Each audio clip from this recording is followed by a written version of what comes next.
Welcome to the NitWits, a weekly roundtable discussion on the Penn State Nittany Lions, now in its 27th season. Our panel features a longtime Penn State media and NitWits tag team, Neil Rudell of the Altoona Mirror and Mark Brennan of Lions 24/7 with Fight on State.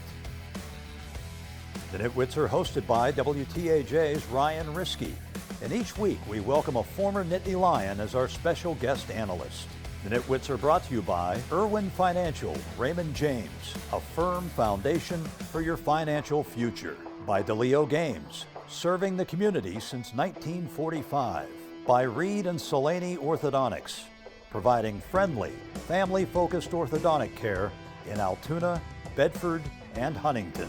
By McAlear's Plumbing, specializing in plumbing, heating, and air conditioning, serving our community since 1886.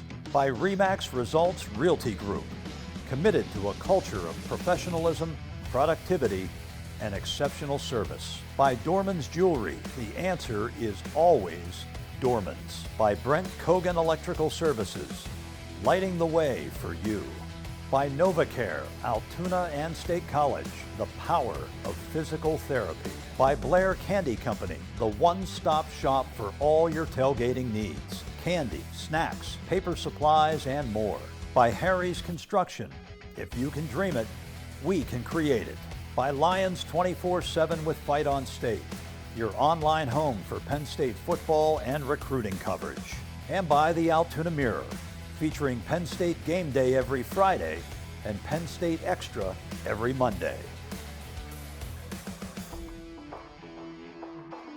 It was total domination by Penn State as they steamrolled SMU in the first round of the college football playoff in James Franklin's 100th win at Penn State. Now the Nittany Lions are off to the Fiesta Bowl. We break everything down. Nittany Nation Overtime is next.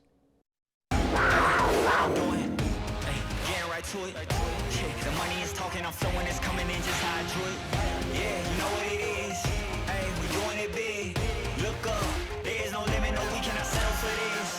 Yeah, can't stop, nah, won't stop. Yeah, spin on live, you don't believe it, just watch.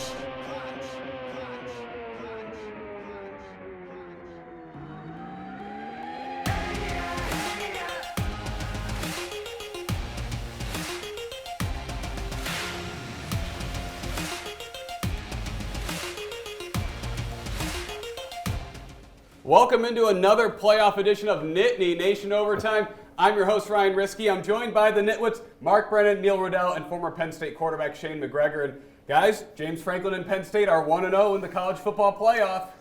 Yeah, for sure. It was more of a domination than at least I predicted. But, I thought the real star yesterday, obviously the defense, but was the fans and the support. Absolutely. That the community rallied in that kind of cold temperature. It's the latest home game they've ever had. Just was so super impressed by that. You didn't know going in. You thought maybe more empty seats than there were. I think the Penn State fans really put their best foot forward. Yeah, I called that one of the best crowds in Penn State home history. That was just unbelievable, and it's weird. I get there slightly earlier than Neil. Neil gets there like 20 minutes before kickoff.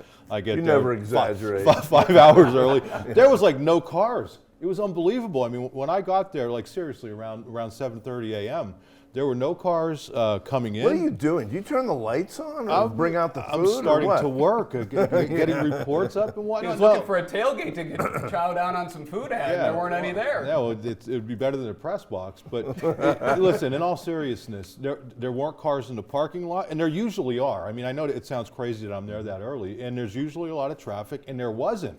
And there were people in the press box from Penn State who were like, geez, I'm wondering what this is going to be like. And I was wondering.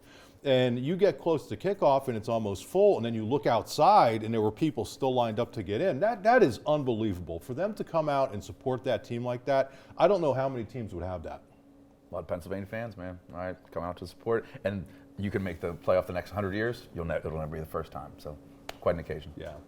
As we said, James Franklin 1-0 in his career in the college football playoff, a big win, and now they're off to the Fiesta Bowl. You know, and you saw the videos in the locker room. They really are playing for James. You know, these players. You know, he's clearly a player's coach. And you know, you're 11 years into his tenure now. The way they hoisted him, presented a special game ball for his 100th win, and you know, hey, a lot of things are starting to align. Yeah, and the things that Aller said after the game, I mean, you know, basically that he doesn't appreciate some of the things that are being said about Franklin, and you get the sense from all of the players like that. And then you see the video, and it's unbelievable. The other guy I wanted to point out is Tom Allen, because the way they played, that defense played against Oregon for most of the game, you really had to wonder. And then they come out on that first series, defensive series, and just aren't good at all. There was confusion, there was bickering, all this stuff happened, and up in the press box is Tom Allen, Mr. Calm, Mr. Cool, and by the time they start their second defensive series, the defense turns everything around and plays extremely well. So Kotelnicki has gotten so much credit, and rightfully so, but I thought Tom Allen was another star of that game. Absolutely. He was pretty excited when Rojas, he was beating on the press box window. So, he Didn't break it. He comes off, you know, a little reserved, but, you know, it's kind of neat because there's a guy that's made some adjustments. I mean, he moved up to the press box this year during the season, which you hardly have ever seen a midseason move like that. Former head coach. So he's made, you know, some adjustments, and you know, clearly they worked out. And I agree with you. They did not play well against Oregon, and there were times during the year where they were vulnerable to the pass. SMU also helped them. And I mean, really, the defense played with ice in their veins. I mean, 2 pick sixes to go up 14-0. I mean, that's just a huge swing right there. Hey, a walk-on, a former walk-on, Shane. man. I mean, tell me what that means. And this whole business, we may not have walk-ons now. Mm-hmm. It's massive to finally get the opportunity to come through in the biggest stage. You think about this season. Yes, it is the 2024 season, like continuously, but you're a whole different team than when you were at the start. All right, you mature, you additions, subtractions as far as that goes, but you get better. And to be playing pretty good football, learning the lessons that you've learned through some of these losses. Because I always say, if you're mentally tough enough to take a loss and get better from it, all right, that's okay then. You know, if you're still in a position and it doesn't knock you out, obviously it didn't, and they're on to the next round. So you're talking about DeLuca, Yeah. being a former walk-on. I didn't quite understand. So you're going to have 105 everybody on scholarship. Right. You know, so I guess a guy like DeLuca, though, would be a candidate to be on scholarship right from the start, though, would he not? Well, no, it's going to be much more difficult because this was a kid who was injured late in his high school career, and if it's a gamble to spend a scholarship on somebody like that. Right. So he would not have gotten a scholarship to Penn State, and now, and that's what I was getting at, Shane, is that as a walk-on yourself at one point, to see a guy come in and be a pivotal player. We've seen it before, but what does that mean to somebody like you? I mean, it makes me, every time I hear that, former walk-on kind of thing, it could be Penn State or any school, to be honest. It's pretty cool. I know what that grind is like. I know it's a thankless thing. It's sometimes where there's a lot of nights where you're going to bed thinking, what am I doing this for? But like, should I be doing this? Or maybe I could go somewhere else. And to see somebody work that hard, have the success, and come through on a big stage, like that makes me happy. I know there's other guys, our walk-on friends that we always, think about, like, we know that grind, and it's good to see somebody have that success. And for someone like Dom, like whenever he's gotten an opportunity, he's made plays. I mean, this is 2 years in a row that he's had a pick six. Yeah, he's been around the football. He's obviously a leader, well-spoken kid, and somebody the whole team respects. He has 5 career interceptions now. Yeah. I mean, I wonder how many linebackers. I haven't had time to. We taped this pretty quickly after the games the next day, but I wonder how many Penn State linebackers, even the greats, have had 5 interceptions in their career, and he still has another year left if he wants it. I had a front row seat to a lot of, like, on the defensive field, working as a scout team quarterback, to a lot of what the linebackers do. Everyone wants to talk about filling the run and stopping the run and rushing the passer and all that kind of stuff, but playing pass defense is a massive part of things that is definitely an art, and he's obviously very good at it. And then one guy, if I could mention Rojas, because he has been dealing with a shoulder injury all year. He's a former high school running back, and people were kind of joking for a lot of the year that he looked like a former high school running back playing linebacker because he was kind of out of position. Things just weren't clicking for him. In that game, he looked like a former high school running back in a good way. He picked off a pass, and that, to me, was the best run of the game, wasn't it? I mean, that was like unbelievable. Yeah. So to see a young guy not have the easiest first year as a starter and keep grinding, and the coaching staff sticks with him, and that's why, because he's, you're on the biggest stage and all of a sudden he's coming through. Yeah, because I think there was a question about some of the overall linebacking play for a while, excuse me, including him, and it was a coming out party for him. Now, all of a sudden, going into next year, he's going to be looked upon as a leader. Well, guys, we got to take a quick break right here. When we come back, though, we're going to discuss the significance of this win. Don't go anywhere. The NitWits are being brought to you by Irwin Financial Raymond James, a firm foundation for your financial future. By DeLeo Games, serving the community since 1945. By McAleer's Plumbing, specializing in plumbing, heating, and air conditioning, serving our community since 1886. And by Reed and Solaney Orthodontics, providing friendly, family-focused orthodontic care in Altoona, Bedford, and Huntington.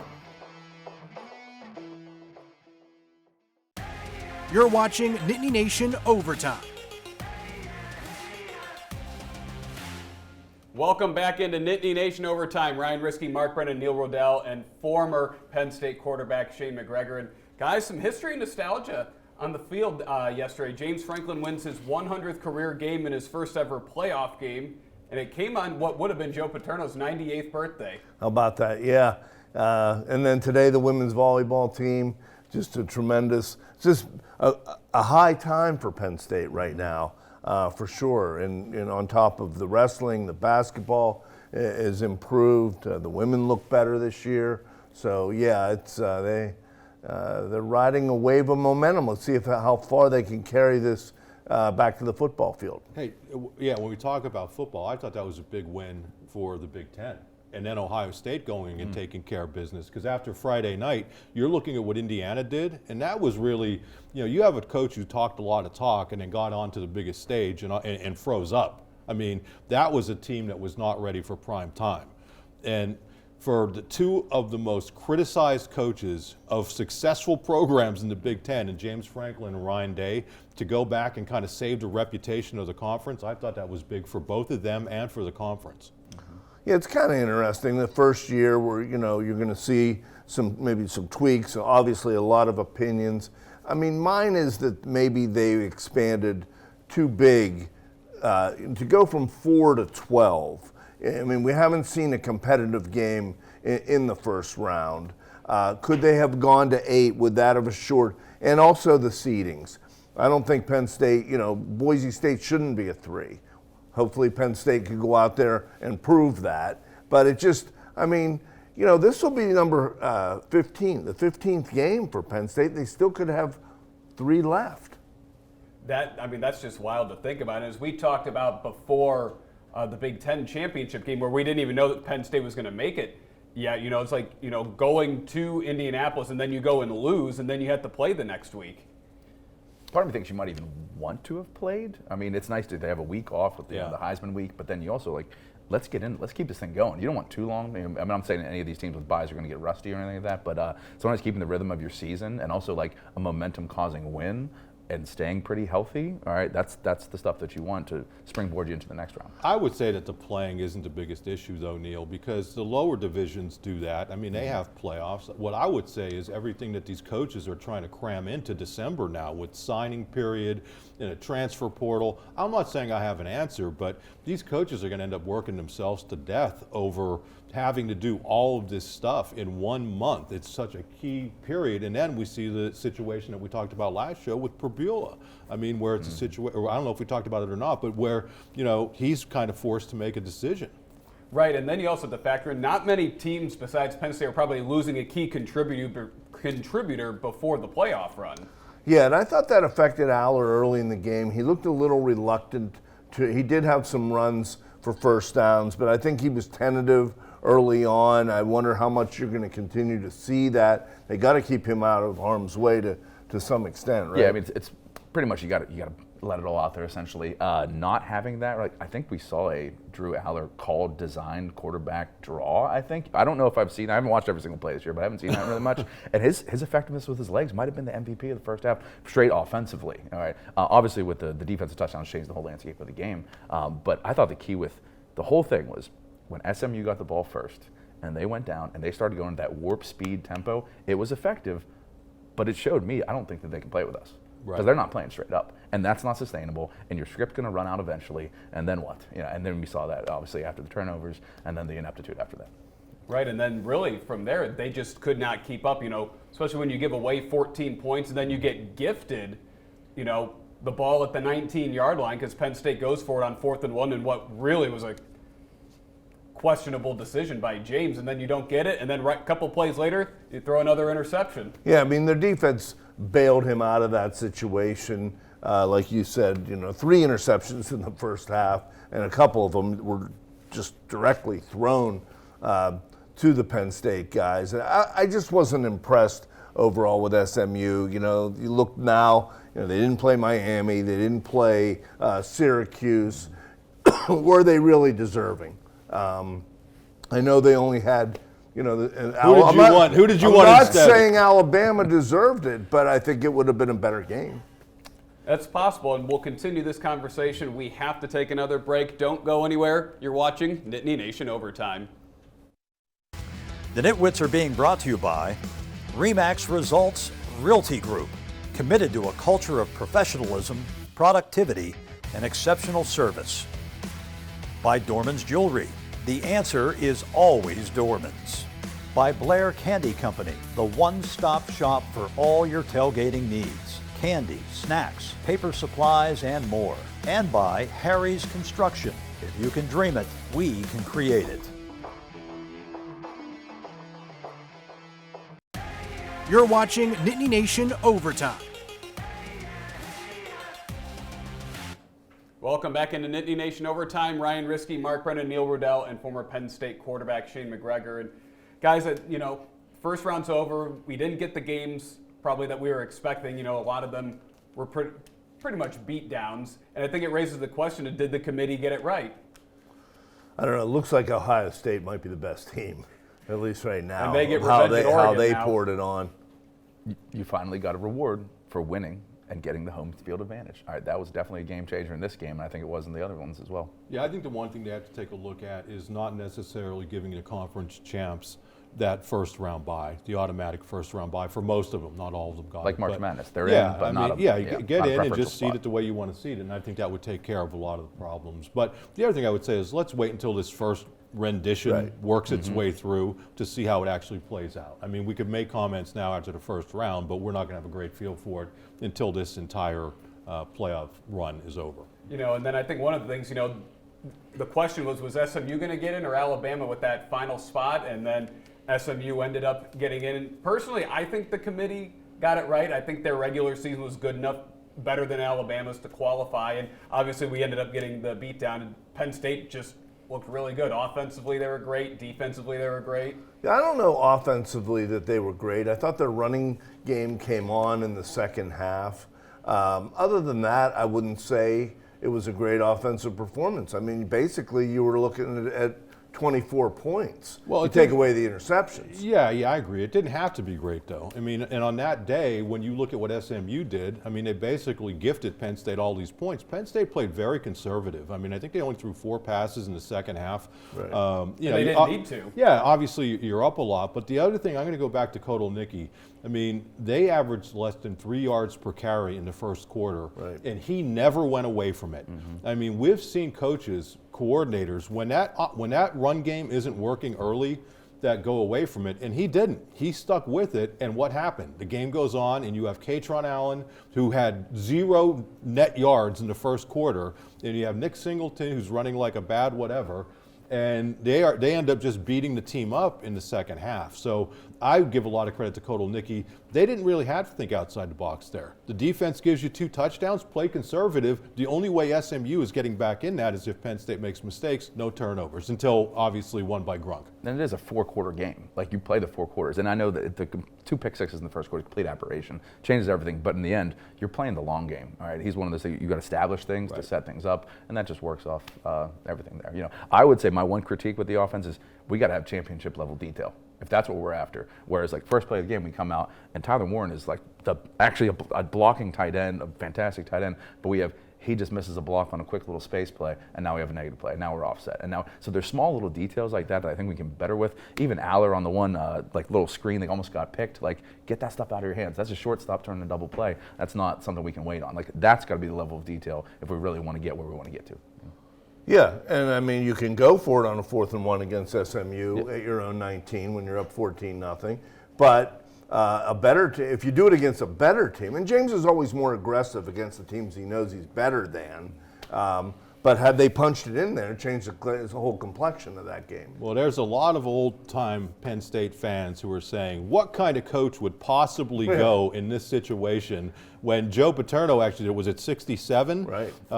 From the 15 against Florida State in a bowl game and didn't make it. And he talked for years and years and years. Spent the rest of his career he talked about. If you're confident in your defense in 12 degrees temperature, then yes, you can do that. And the defense rewarded his faith. You know, they get the huge interception from Dom, and it was his second of the game at that point. His defense played great. They had 11 tackles for loss. The defensive ends were tremendous.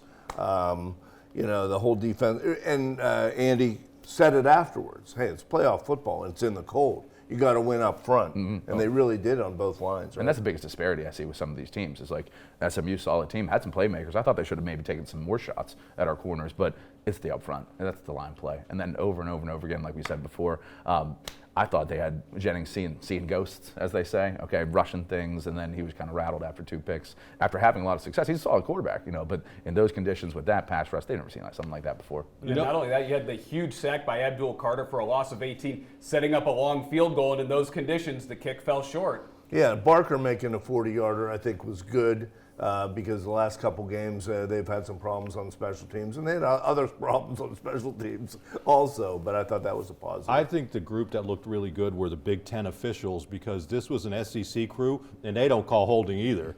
I mean, Abdul Carter was literally tackled, and a guy jumped on him after the play, and there was no holding. I give Abdul Carter all the credit in the world because whether he's held or not, I mean, people have given him a lot of attention all year, and he's played through it. And I think this was another game where the stats may not have reflected it, but I think the attention paid to him makes everybody else that much better. And I think with SMU, I'm like, we got to do different stuff besides just try to play him straight up. You think he's actually, like, you're going to win one-on-one with him, like rushing against your left tackle? Absolutely not. You got to maybe read him, maybe crack him, maybe do some different things as far as that goes. I thought they should have gone a little more to the quick passing game, get a little rhythm going, trying to take some longer shots downfield, and just kind of wasn't working. Or maybe run the quarterback. Run the quarterback. They did some good stuff in running. It was just too late. I'm glad we have Shane here because I'd like to get real quick your opinion. What kind of ceiling do you see for Bo Prabula? We haven't talked about him. That happened after our last show. I think he's solid. I mean, I think he has getting him in the right space with the right coordinator. It takes a lot of things for a quarterback to do well, but I think he's shown enough. Like, I mean, heck, the Wisconsin game, like he can do some stuff, you know, and that's something that unfortunately for us now we don't have. But I think he could go landing in the right spot. I think he could do very well, and having that 11th player, all right, being able to run or even just have the threat of that designed run changes a lot of stuff with offense. All right, guys, so we have to take another break. We have one thing left to do. We're going to crown our Nitwit of the Week when we come back.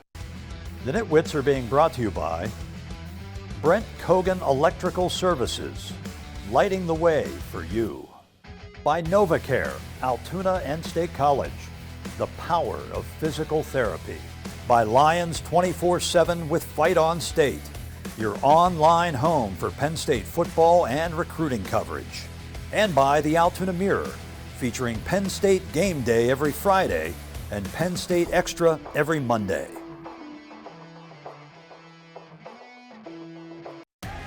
You're watching Nittany Nation Overtime. Nitwit of the Week. Oh, we won again. I had to shrink the size of the footballs again. We're just running away with it. I don't think it's mathematically possible for you guys to catch up. You're toying with us. We're going to count the Senior Bowl, I'm telling you. Playoffs worth two? Yeah, I don't know. It's all The guest really has to pick it up, Neil. I don't know what you One win over the past 2 years for the guest.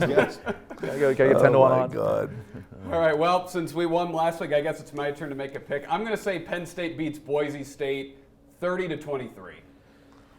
So you're calling a little closer game. I think it will be. I think Ashton Genty will provide some trouble. I think it'll be a good game, though. It's hard to be semi one-dimensional against Penn State, playing real well against the run. This is cool. It's a Heisman runner-up, but last week I called for a closer game. I'm going to say Penn State 30, Boise 16. Yeah, I'm going to go with the same score I went with last week, 31-21. Maybe it's going to work. Maybe that's the key, just picking the same thing. I think there's a little more balance there that you look at the stats. I mean, Genty's been great, but I think there's a little bit more balance. But I think Penn State being healthy, it looks like a real healthy team now. They have more overall talent, and I think that's going to be the difference. Similar to SMU, there'll be a disparity, I think, that manifests itself. Yeah. Penn State decisively 31-13. Oh. All right, there we have it. All right, well, that concludes our show this week. Thank you again for watching Nittany Nation Overtime. We're off next week, except we will be back to recap the Fiesta Bowl. Thanks for watching WTAJ's Nittany Nation Overtime.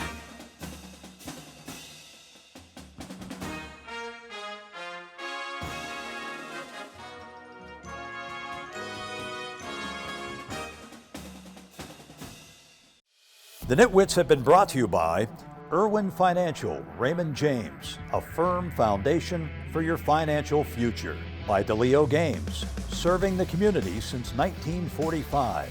By Reed and Solaney Orthodontics, providing friendly, family-focused orthodontic care in Altoona, Bedford, and Huntington. By McAlear's Plumbing, specializing in plumbing, heating, and air conditioning, serving our community since 1886. By RE/MAX Results Realty Group, committed to a culture of professionalism, productivity, and exceptional service. By Dorman's Jewelry, the answer is always Dorman's. By Brent Kogan Electrical Services, lighting the way for you. By NovaCare, Altoona and State College, the power of physical therapy. By Blair Candy Company, the one-stop shop for all your tailgating needs. Candy, snacks, paper supplies, and more. By Harry's Construction. If you can dream it, we can create it. By Lions 24/7 with Fight on State, your online home for Penn State football and recruiting coverage. And by the Altoona Mirror, featuring Penn State Game Day every Friday and Penn State Extra every Monday. Thanks for watching, and we'll see you next week.